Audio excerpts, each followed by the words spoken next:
Olá, boa tarde a todos. Agora está começando a terceira parte dessa incrível conversa com o Tássio.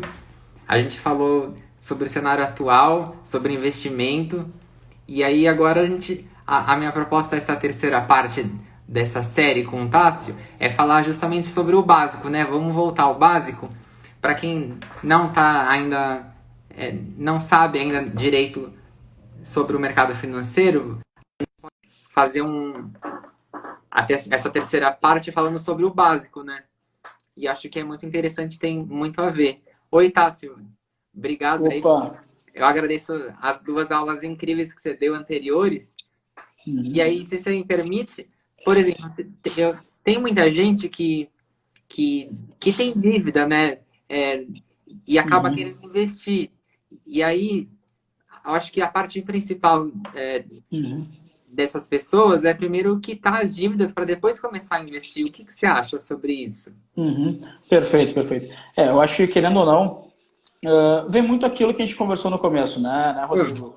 A gente sabe que hoje o Brasil ele ainda está começando a construir aquela cultura de investimentos, essa cultura de mercado financeiro, né?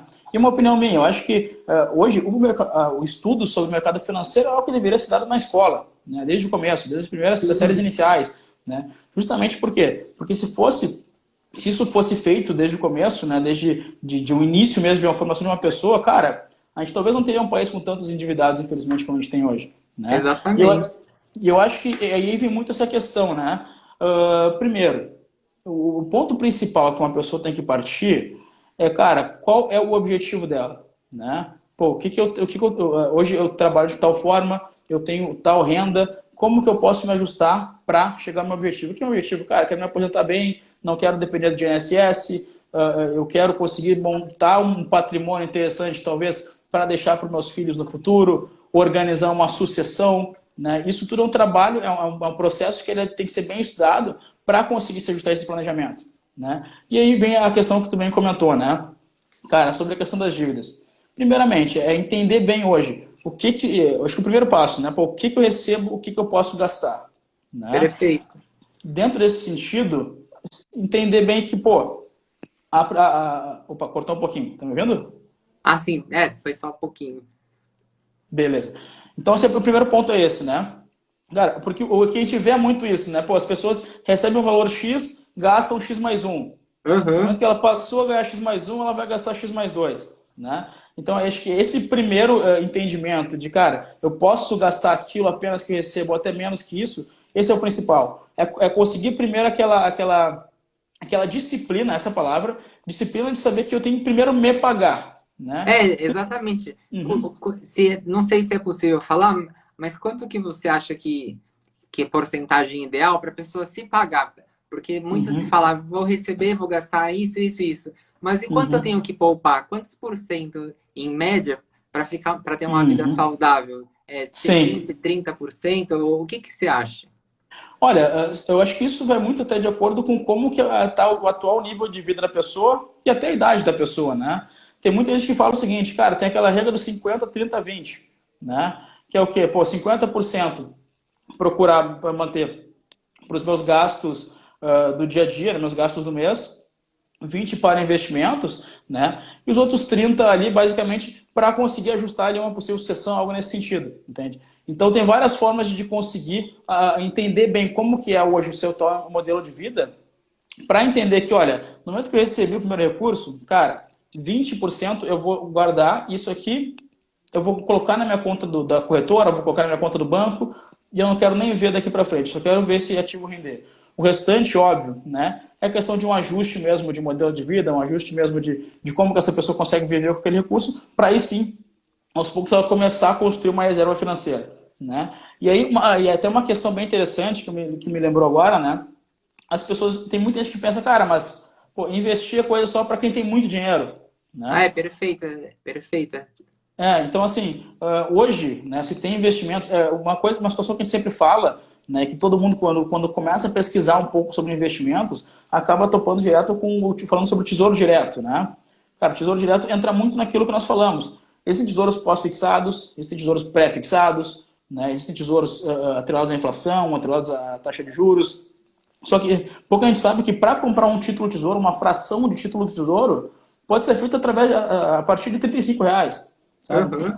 Então é muito aquela questão, pô, às vezes R$ 35 se gasta, sei lá, cara, comprando ali alguma situação que tu não vai precisar, entende? Ou num delivery, algo nesse sentido assim, que muitas vezes tu não precisa pedir, né? Então, vem muito aquela questão de, cara, vamos lá, é ter essa disciplina de parte desse meu recurso eu começar a trabalhar com uma carteira de investimentos, né? E a partir daí se vai indo. Pô, uma ação, hoje comprar uma ação da Petrobras, por exemplo, cara, uma ação da Petrobras hoje é R$ 20, entende? Cara, um lote de ações da Petrobras também é algo que qualquer pessoa pode conseguir se ajustar para comprar, entende?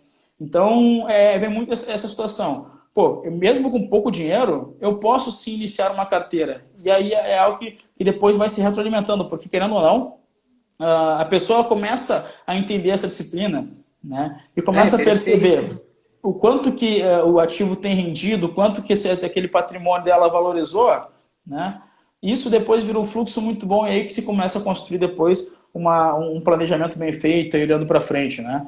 Então, acho que a palavra principal acaba sendo essa, cada um ter a disciplina de primeiro olhar para como que ela vai se ajustar daqui para frente, talvez primeiro, né, por renegociar suas dívidas, caso tenha dívidas, né, procurar ajustar bem para quitá-las e depois de quitá-las começar assim a construir essa reserva financeira que, pô, sem dúvida nenhuma, para o longo prazo, né, isso vai só agregar e vai ser talvez a melhor decisão que essa pessoa tomou na vida, né? E óbvio, quanto mais jovem, melhor, né? Acho que esse é o ponto principal. Com certeza, porque muita gente acaba pensando, eu não ganho o suficiente que eu quero, então eu não tenho dinheiro para guardar. E tem, que nem você falou, com R$ 30 você já pode começar a guardar. E se você não faz reserva financeira, vai depender de 14% de cheque especial no banco. Exatamente. Aí é bem complicado, né? Exatamente. E aí entra muito questão, né? Acho que a primeira disciplina é guardar. Pô, começar a guardar, começar a poupar, né? Só que poupar, eu quero desvincular a palavra da poupança, tá? Então, Sim. assim, eu quero muito chamar atenção, para vocês que estão assistindo, tá? Quem tem dinheiro na poupança está perdendo dinheiro, tá? É exatamente isso, você está perdendo dinheiro. Quem olhou a primeira live lá, a gente comentou um pouquinho sobre taxa de juros, sobre inflação, né? E como que a inflação corrói, né, os investimentos que rendem abaixo disso, né?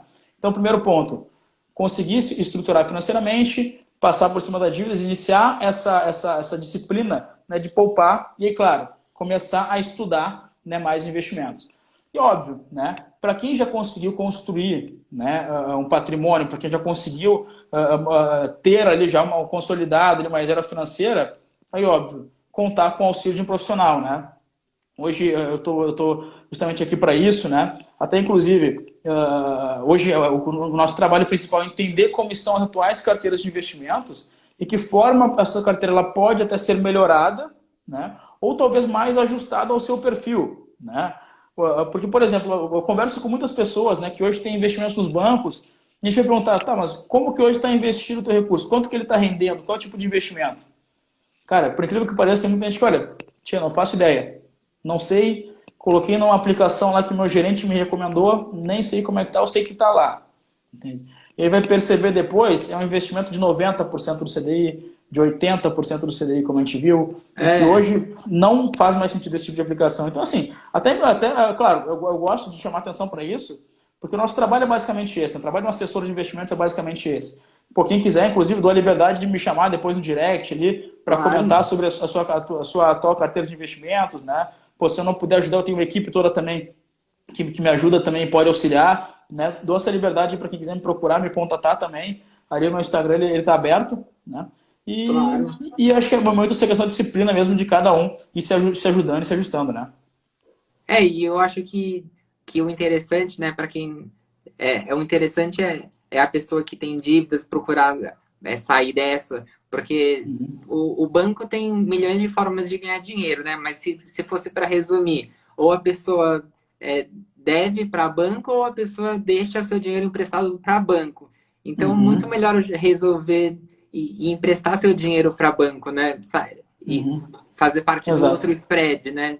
Exatamente, exatamente. E aí até entrou uma pergunta agora, né? Pô, como acreditar em gerente de banco para quem é leigo no mercado, né? Eu acho que esse é um ponto bem interessante, tá?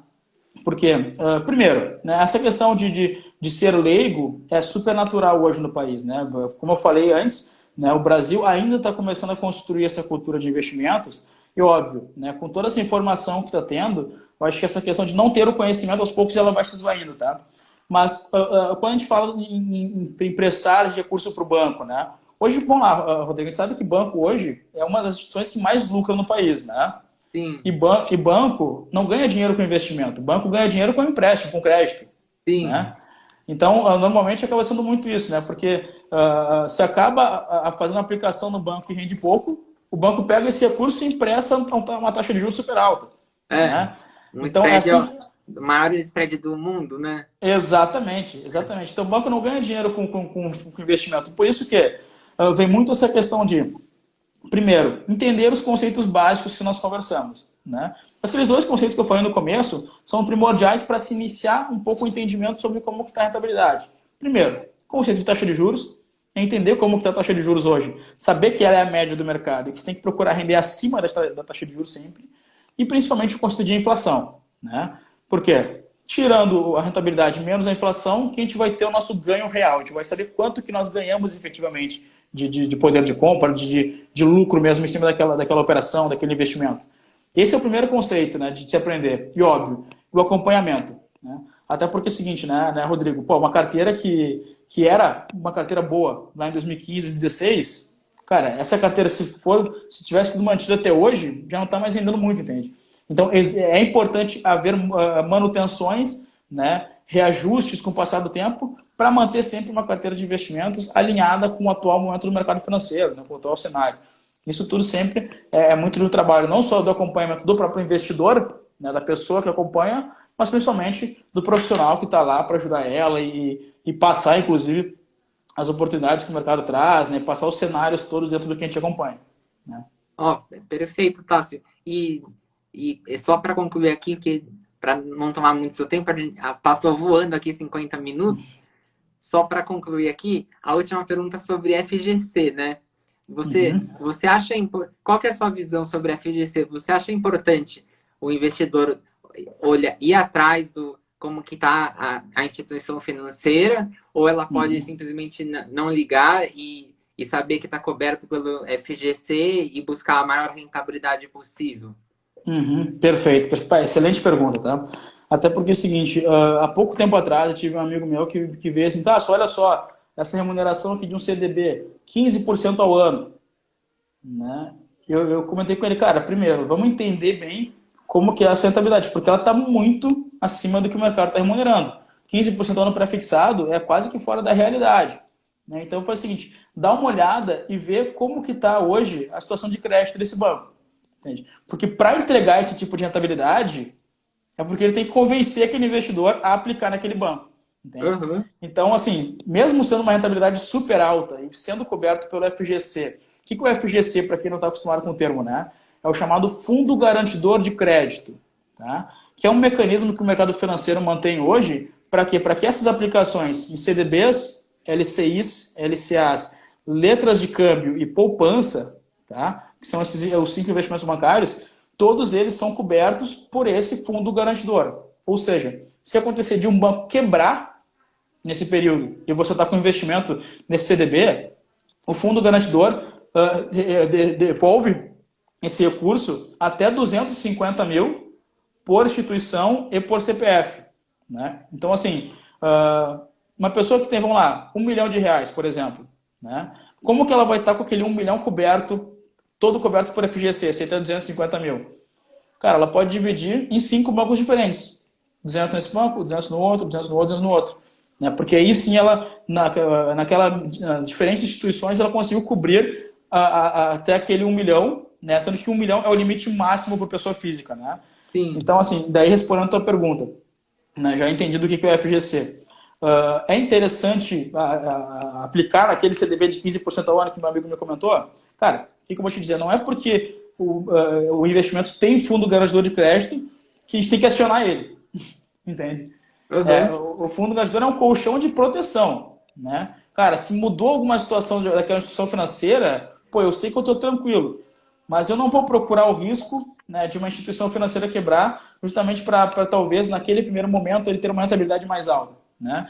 Então, assim, eu costumo dizer aos meus clientes, né, cara, eu como assessor, eu sempre vou ser mais conservador do que você. Eu sempre falo isso, né?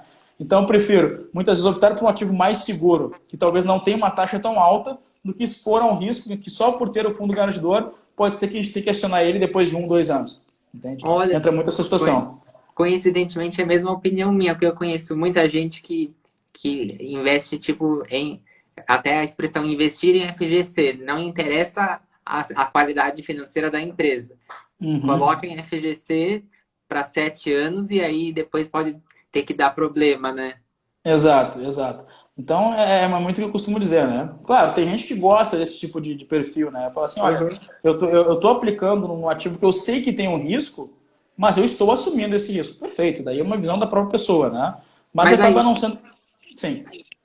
e eu sou leigo no assunto, mas aí eu queria saber, existe a chance do FGC não conseguir pagar? Porque, por exemplo, se colocar em 4 instituições que não são saudáveis financeiramente, e Uhum. se há uma quebradeira geral de bancos, ele vai conseguir pagar todo mundo? Olha, toda e qualquer operação financeira bancária, um percentual mínimo daquela aplicação vai direto para esse fundo garantidor. Então, é uma reserva muito grande que se tem hoje. Olha, se tu me perguntar em números, eu não vou saber te dizer qual que é o tamanho da reserva.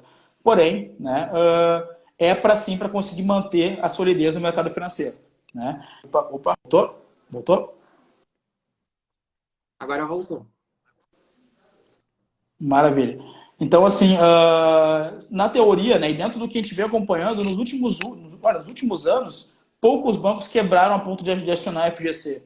Né? A gente teve um agora há pouco tempo atrás, inclusive. Né? Mas esse recurso do FGC hoje é sim para dar solidez no mercado e, na teoria, ele consegue cobrir se houver uma quebradeira maior. E que, bom lá, né? O que seria uma quebradeira maior a ponto de se utilizar todo o FGC? Cara, é os principais bancos do país quebrarem, Ah, né? Isso é difícil, né, de acontecer. Normalmente não, quando não. quebra são bancos Eu menores, digo, né? eu digo os bancos pequenos, os maiores É, não. sim, sim, mas isso na teoria esse fundo ele consegue sim garantir ali, qualquer eventualidade que possa ter com esses bancos menores. Ah, ótimo. Eu queria agradecer demais essa 1 hora de uma aula incrível pra gente. Muito, muito obrigado. Isso é incrível e quem quiser Uhum. mandar mensagem vai estar nas 3 lives do seu Instagram marcado. Uhum. Agradecer muito a aula aí mesmo, Tássio.